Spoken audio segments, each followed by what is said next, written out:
This is Talk of the Town, a weekly program featuring community events happening in and around Northeast Michigan, with your host, Nancy Smitham, and get the latest from Alpena Community College with Dr. Don McMaster.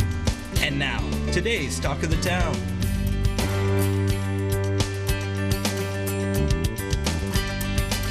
Good morning and welcome to Talk of the Town. I'm Nancy Smitham. My first guest today is Jonathan Winkowski from Besser Museum. Hi, Jonathan. Hey, Nancy. Welcome today, and I see you brought a guest with you today. Yeah, I brought our brand new unistellar telescope that we just got through the Michigan Science Space Grant Consortium. Wow. So tell me about this microscope. Sure, this telescope is a new digital tool that allows us to operate and move it with just using this iPad here. So we can lock on to all sorts of different like nebulas and galaxies and other objects in the sky. It'll just track it through us and allow us to take lots of fancy pictures as well. Wow. So this will mostly be used for events you do outside the museum? Yes, we're hoping to do plenty of events outside the museum, including one that's coming up on August 12th. Okay. We're going to be doing something called the Meteors and Milky Ways event down at the Bayview Park here in Alpena. Okay. Yeah, essentially we're going to be giving out Milky Way candy bars. Ooh. Yeah, and we'll also be watching this awesome meteor shower called the Perseids. It's the most exciting meteor shower of the whole entire summer. And if we're lucky, we can see up to like 60 meteors per hour.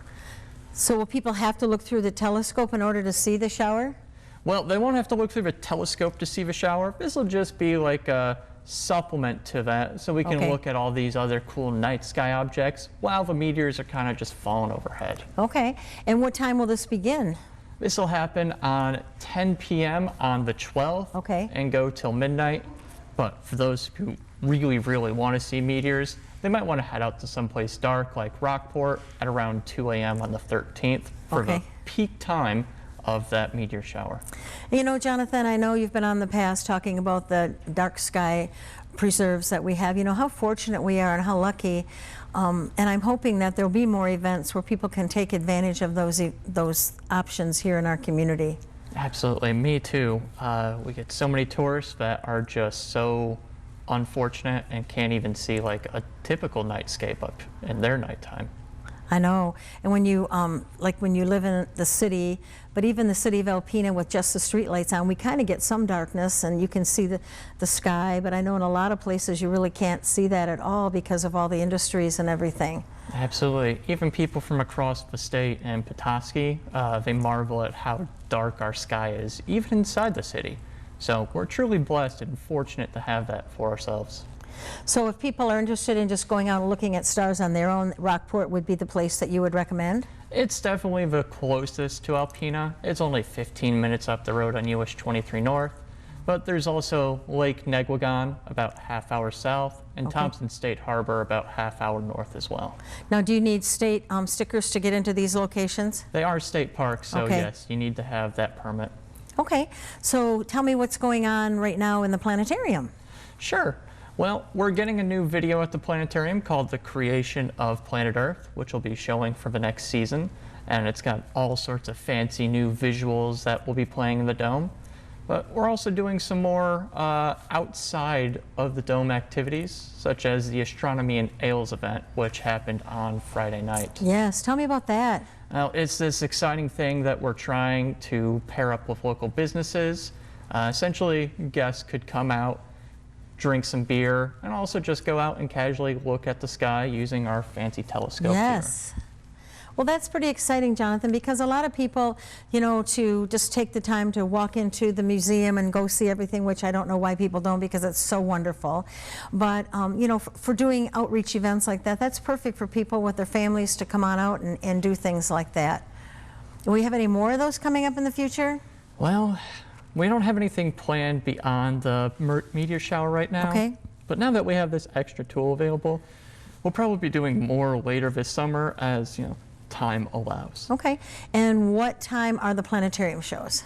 So the planetarium shows right now are at 12 o'clock, 1:30, and 3 p.m. on most days. On Saturday, we have an extra show at 10:30. And then Mondays and Tuesdays, when I'm not there, we just do a 3 p.m. and a 1 p.m. showing. And that's a little different, but folks who just come into town, got to see some planetarium shows, will at least have something available to them. Well, I like the ones that you're there because your knowledge is so incredible, and what you share with people and what you see up there that no one else would ever see is pretty wonderful. Oh, well, thank you. I do my best to tell people about the wonders and beauty of our night sky. Okay. And then what about at the museum itself? What other activities are going on? Sure. We, of course, are going through a lot of changes recently. Bruno Herzl's stuff is finally coming down. Let's see, we have our juried art, which is just starting to be put up right now. Okay. And let's see, I'm not sure what else we have going on. The new gallery. Right now. Oh, of course, the new gallery. How could I forget? We just put so much effort into remodeling our new gallery, putting in all sorts of wonderful art that we've had in storage for a long, long time, and it's finally getting to see the light of day again. And the best way for people to find out everything that's going on is? bessermuseum.org. Okay. And you also have a Facebook page? Absolutely. We're on Facebook and Instagram, so there's plenty of different resources available to keep track of us. Okay. And the museum hours are? Let's see, we open at 10 a.m. and go till 5 p.m. Okay. And the best way to find anything out is to, once again, go on the Facebook page or the internet and check out the planetarium shows. Great thing to do with your family if you have family visiting in town. Wander through the museum and see all the shops and all the wonderful things. It's great. See the displays by local artists and check out that new gallery. It's amazing, and it's a jewel in our community. It's really just this small little treasure that people, even just blowing through town, are just amazed to see. The amount of content that we have for such a low price is almost unreasonable, but we're still available for the public nonetheless. Perfect. And once again, tell me about the event at Bayview Park. Sure. Again, it's going to be happening on August 12th at 10 p.m. I'll be out there at the Bayview Park itself, just a little bit ways off from the parking lot. Okay. And we'll have our new Unistellar EV scope out there, and we'll be handing out some Milky Way candy bars as well. Okay, sounds wonderful. Thank you so much for being here, Jonathan, and thank everyone at the museum for all the wonderful programming that they're continuing to do for our community. Absolutely. Thanks for having me. Thank you. I'll be right back with some information about Art in the Loft following these messages.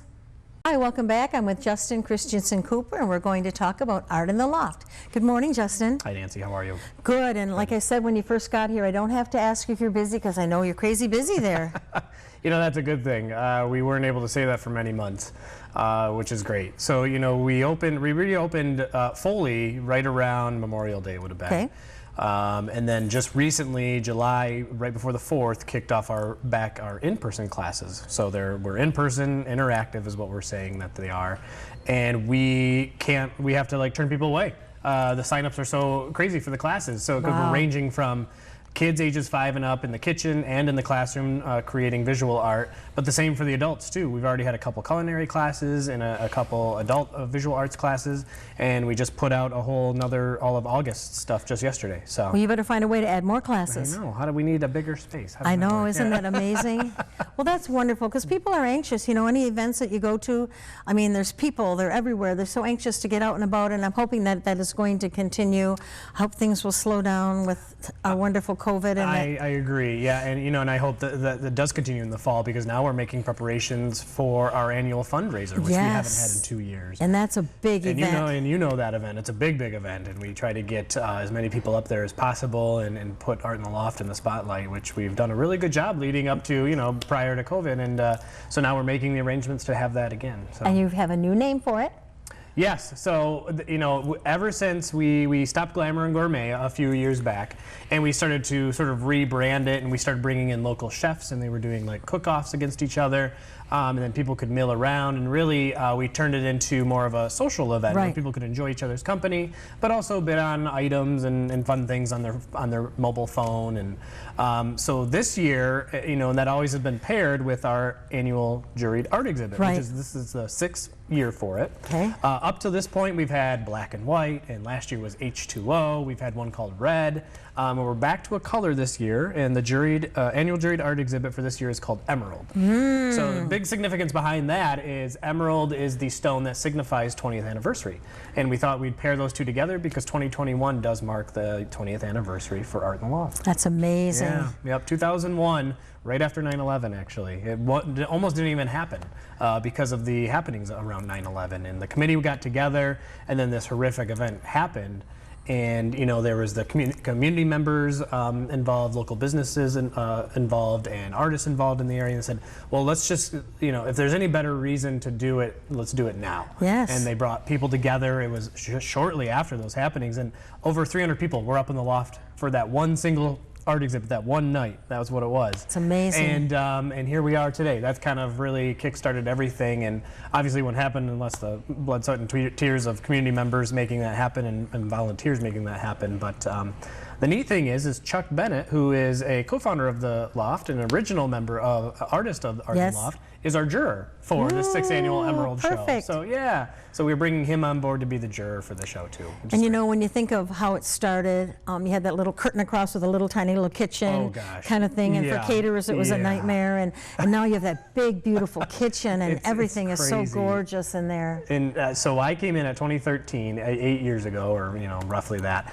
and we still had the curtain up. We had the big black curtain, and there was a utility sink behind there, and we had 6-foot tables set up for when caterers would come in, and they would be like, this is what we're working with. We're like, this is what we got. So, and honestly, some of our best events have come out of that space. Oh, yes. But just now, look what we can do. Not only can we have events, and really add in the number of chefs and number of people we can get up there, but it's just so much more convenient and wonderful for our public to take part, and they feel a part of something when they're in that kitchen as well. And it's a wonderful venue for any events to be rented. I mean, it's you can look and see the lake through the windows, and you can, and it's got the atmosphere, the quaintness, the squeaky floors. It's got all the you want good all that, stuff. though. That's exactly it. It's so wonderful. Yeah.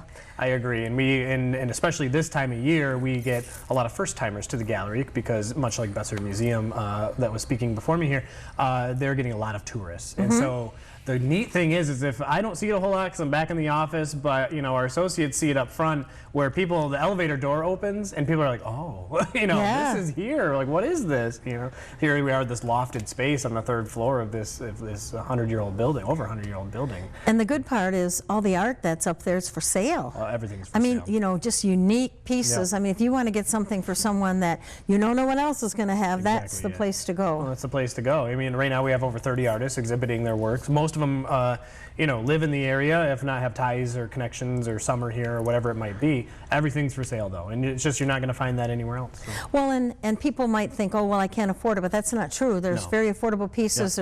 There's ceramic, there's pottery, there's jewelry, there's painted and watercolors, there's photographs, there's ceramics, there's woodworking, there's everything. Every medium we have up there, and you hit it on the head. It's not like, it is fine art, but it's not like unattainable. Everyone can walk home with something. So. Right. Yeah. So you just sent out all the classes for August. Yep, we sure did.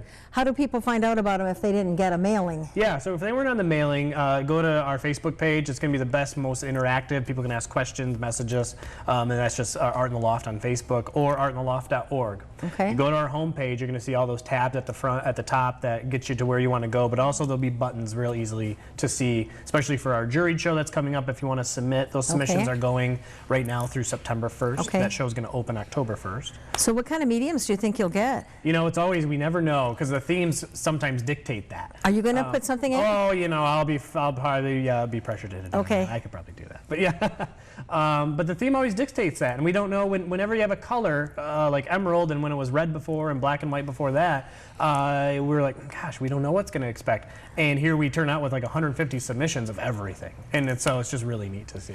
So now the actual event that you will hold, do you have dates for that yet? Yeah, we do, November 11th. Okay. So we're putting that out in the calendar. We're putting it out to the world here very shortly too. Okay. And it'll be the last day of the Emerald Show, and I'm sure you can expect out of Art in the Loft that it'll be some pretty amazing visuals for that event too. So, okay. Yeah. Yep. So if anyone wants more information on how to donate it to Art in the Loft or become a volunteer there, what's the best way for them to reach you or whoever they need to reach? Yeah, give us a call, 356-4877, or give me an email, director@artintheloft.org, or there's a contact page on our website, artintheloft.org. Okay, and what are your hours right now? Right now, we're Tuesday through Saturday, 10 a.m. to 5 p.m. Okay. Yep. So people can grab their lunch, come on up, look around. Oh, it's a perfect place for that. Yeah, have a lunch meeting, whatever. Yeah, sit down and enjoy it. You got it. Okay. Perfect. Well, so wonderful to see you, and I'll look forward to hearing more details about your Emerald event, because I'm sure it's going to be spectacular. You'll see it. Yeah, it'll be And great. congratulations, as I told the last guest too, for keeping it open and going through all the hard stuff that you had to do and making it so viable for our community. Well, we live in a community that gives, and we're lucky for that. So. Thank you. Yep. Thank you, Nancy. Please stay tuned for Dr. Don McMaster following these messages. Greetings, everyone, and welcome to Talk of the Town. I'm Dr. Don McMaster, president of Alpena Community College, and I'm pleased to have as our guest this morning Dawn Stone, Dean of Workforce Development at ACC and Director of the World Center for Concrete Technology. Hi, Don. Thanks for having me. My pleasure. So you recently kept up your good string of landing grant projects, and we have a large training grant called MyLeap. We do. So the Michigan Works office actually asked if we would like to partner on this grant opportunity, and it just seemed like a really wonderful opportunity to be able to build a new program.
Greetings, everyone, and welcome to Talk of the Town. I'm Dr. Don McMaster, president of Alpena Community College, and I'm pleased to have as our guest this morning Dawn Stone, Dean of Workforce Development, Director of the World Center for Concrete Technology. Welcome, Dawn. Thank you. Thank you for having me. My pleasure. And you've had a long, good run of landing grant projects for the college, and you did it again.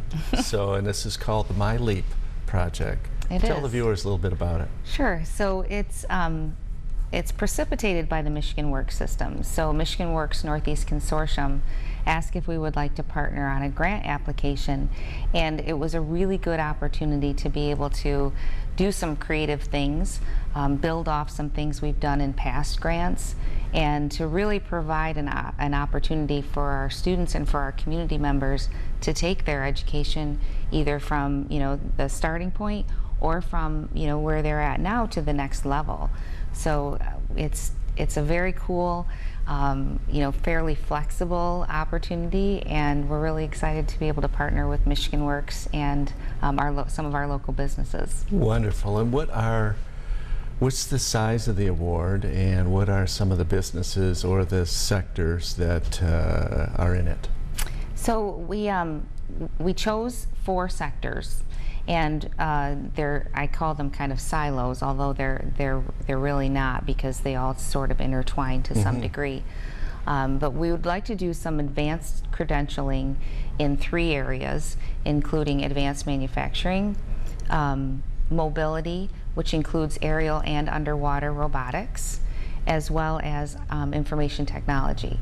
So those three components will really be more focused on folks currently in those industries who want to take their jobs to the next level. Incumbent workers. Incumbent workers, exactly. You know, industry recognized credentials are extremely valuable and typically involve an increase in wage, and so that's our purpose in those 3 areas. The 4th area is has to do with tree trimming. Yeah. So we've been working with Thunder Bay Tree Service quite a bit over the past few years under a grant through MIOSHA and delivering some safety training for them. But really, their labor shortage is significant, and I know a lot of industries are. But having talked to them, they're almost like a hidden industry. Like, people don't really realize what tree trimmers do, and so we're going to work with them to help increase their labor force and to train folks on how to clear trees for utilities. So that's a pretty specific you know, it's a very difficult job. They're working around all of the electrical lines. It's a very dangerous job. Involves a lot of safety training, as well as, you know, pesticide applications, some arborist training, because it's important to know which trees to cut down and which ones not to cut down. But it's a pretty detailed job, and it's a very, very good career, and a lot of people don't even know that. So we're excited to build that credential program, or that certificate program, from the ground up, and do a lot of recruitment, and then of course a lot of training to help with their labor shortage. So those are the 4 training components that we wrote into the grant. That's great. The last one, the tree trimming, has a lot of opportunity. I mean, the work for the utilities, consumers, and DTE, they are telling us they can't find enough workers statewide. You know, so while the focus of this grant, as I understand it, is Northeast Michigan, there's an opportunity to expand, create a program that would draw folks who want to get this credential from around the state. Absolutely.